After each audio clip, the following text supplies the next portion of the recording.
روزہ کسے کہتے ہیں؟ صبح صادق سے لے کر غروب آفتاب تک، یعنی فجر سے لے کر سورج ڈوبنے تک نیت کے ساتھ کھانے پینے اور جماع سے رکنے کا نام روزہ ہے۔ رمضان شریف کے روزے کن لوگوں پر فرض ہے؟ رمضان شریف کے روزے ہر مسلمان عاقل و بالغ مرد عورت پر فرض ہے۔ ان کی فرضیت کا انکار کرنے والا کافر ہے اور بلا عذر بغیر مجبوری کے چھوڑنے والا گنہگار ہے۔ اور بچہ کی عمر جب 10 سال کی ہو جائے تو اس میں روزہ رکھنے کی طاقت ہو تو اس سے رکھوایا جائے، اور نہ رکھے تو مار کر رکھوائیں بہر شریعت۔ کن صورتوں میں روزہ نہ رکھنے کی اجازت ہے؟ تو جن صورتوں میں روزہ نہ رکھنے کی اجازت ہے ان میں سے بعض یہ ہیں: سفر، 3 دن کی راہ کے ارادے سے گھر سے باہر نکلا لیکن اگر سفر میں مشقت نہ ہو تو روزہ رکھنا افضل ہے۔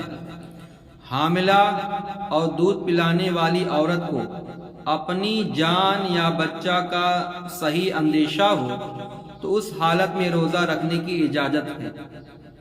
مرض، مریض کو مرض بڑھ جانے یا دیر میں اچھا ہو جانے یا تندرست کو بیمار ہو جانے کا غالب گمان ہو تو اس دن روزہ نہ رکھنا جائز ہے۔ شیخ فانی وہ بوڑھا کہ نہ اب روزہ رکھ سکتا ہے نہ آئندہ اس میں اتنی طاقت آنے کی امید ہے، یعنی بہت ضعیف ہو چکے ہیں، تو اسے روزہ نہ رکھنے کی اجازت ہے۔ اسے شیخ فانی کہتے ہیں، یعنی دن بدن اب کمزور ہوتے ہی جائیں گے۔ اور حیض و نفاس کی حالتوں میں روزہ رکھنا جائز نہیں۔ اور سوال کیا گیا کہ کیا مذکورہ بالا لوگوں کو بعد میں روزہ قضا کرنا فرض ہے؟ ہاں، عذر ختم ہو جائے گا، مجبوری ختم ہو جائے گی تو سب لوگوں کو روزہ قضا کرنا فرض ہے۔ اور شیخ فانی اگر جاڑوں میں قضا رکھ سکتا ہے تو رکھے گا، یعنی وہ عمر دراز جو شخص ہے جاڑے میں روزہ رکھ سکتا ہے تو وہ جاڑے میں روزہ رکھ سکے، ورنہ ہر روز کے بدلے دونوں وقت ایک مسکین کو بھرپیٹ کھانا کھلائے، یا ہر روزے کے بدلے صدقہ فطر کی مقدار مسکین کو دے دے۔ سوال، جن لوگوں کو روزہ نہ رکھنے کی اجازت ہے کیا وہ کسی چیز کو اعلانیہ کھا بھی سکتے ہیں؟ نہیں، انہیں بھی اعلانیہ کسی چیز کو کھانے پینے کی اجازت نہیں۔ سوال ہے کہ جو شخص بلا عذر بغیر شرعی مجبوری کے رمضان میں کھلے عام کھائے پیے تو اس کے بارے میں کیا حکم ہے؟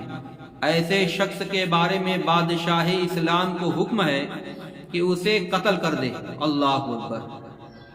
جہاں بادشاہ اسلام نہ ہو سب مسلمان اس کا بائیکاٹ کریں، اس سے پرہیز کریں، بات چیت کو ناپسند کریں، اس سے یہ اللہ کا گناہ نافرمان ہے، روزہ نہیں رکھتا، اب علل اعلانیہ کھاتا پیتا ہے، شرم و حیا بھی نہیں آتی اس کو۔ اور رمضان کے روزے کی نیت کس طرح کی جاتی ہے؟ تو نیت دل کے ارادے کا نام ہے، مگر زبان سے کہہ لینا مستحب ہے۔ نویت ان اصوم غدا للہ تعالی من فرض رمضان، اور دن میں نیت کرے تو غدن کی جگہ پر ھذا الیوم بولے کہ نویت ان اصوم ھذا الیوم للہ تعالی من فرض رمضان۔ روزہ افطار کرنے کے لیے جو دعا پڑھی جاتی ہے وہ دعا یہ ہے: اللہم لک صمت وبک آمنت وعلیک توکلت وعلی رزقک افطرت فاغفر لی ما قدمت وما اخرت۔ روزہ اللہ تعالی ہم سبھی کو یہ باتیں یاد رکھنے، دوسروں تک پہنچانے کی توفیق عطا فرمائے، اور اسلامی سوچ، اسلامی سمجھ عطا فرمائے۔ اللہ سنت مصطفیٰ پر چلنے کی توفیق عطا فرمائے، اپنے آقا و مولا سے محبت کرنے کی توفیق عطا فرمائے۔